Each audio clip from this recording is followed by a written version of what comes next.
আব্দুল খালেক নামক এক আইডি থেকে এক ভাই প্রশ্ন করেছেন, শাইখুল ইসলাম, পীরে কামেল, খতিবে বাঙ্গাল, সুলতানুল ওয়াইজিন, হাকিমুন নফস, শামসুল ওলামা, হাদিয়ে জামান, কুতুবুল আলম ইত্যাদি এই সকল উপাধি ব্যবহারের শরঈ হুকুম কি?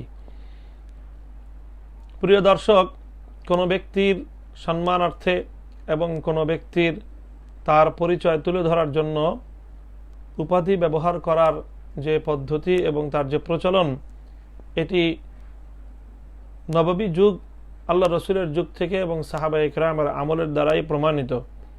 সাহাবা ইকরামের যুগে বিভিন্ন সাহাবিকে বিভিন্ন উপাধিতে স্বয়ং রসুল সাল্লাল্লাহু আলাইহি ওয়াসাল্লাম ভূষিত করেছেন। আবু বকরকে আল্লাহ রসুল সাল্লাল্লাহু আলাইহি ওয়াসাল্লাম সিদ্দিক উপাধি দিয়েছেন, ওমর রাদিয়াল্লাহু তাআলা আনহুকে ফারুক উপাধি দিয়েছেন, হযরতে খালিদ বিন ওয়ালিদকে আল্লাহ রসুল সাল্লাল্লাহু আলাইহি ওয়াসাল্লাম তাকে সাইফুল্লাহ উপাধিতে ভূষিত করেছেন, হযরত আলী কাররামাল্লাহু ওয়াজহাহুকে সবচেয়ে বড় ন্যায়পরায়ণ হিসেবে আল্লাহ রসুল সাল্লাল্লাহু আলাইহি ওয়াসাল্লাম আকদাহুম আলী বলেছেন, হযরত ওসমান রাদিয়াল্লাহু তাআলা আনহুকে রসুল সাল্লাল্লাহু আলাইহি ওয়াসাল্লাম উম্মতের মধ্যে সবচেয়ে লজ্জাশীল বলে আখ্যায়িত করেছেন, হযরতে আবু উবাইদা ইবনুল জাররাহ রাদিয়াল্লাহু তাআলা আনহুকে আমিনু হাযিহিল উম্মাহ বলে আখ্যায়িত করেছেন।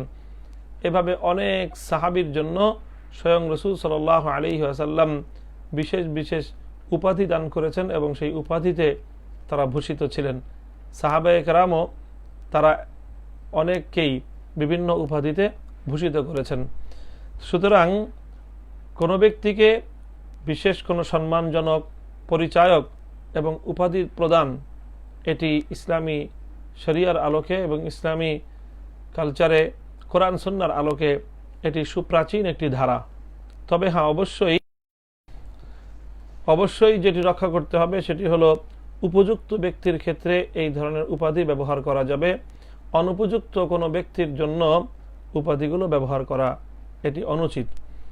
অনুপযুক্ত ব্যক্তির ক্ষেত্রে উপাধি ব্যবহার করা এটি অনেকটা ক্ষেত্রে একজন ব্যক্তির সম্পর্কে অসত্য প্রচারণার নামান্তর হবে। কাজে সেক্ষেত্রে উপযুক্ত ব্যক্তির ক্ষেত্রে উপযুক্ত উপাধি ব্যবহার করতে কোনো সমস্যা নেই।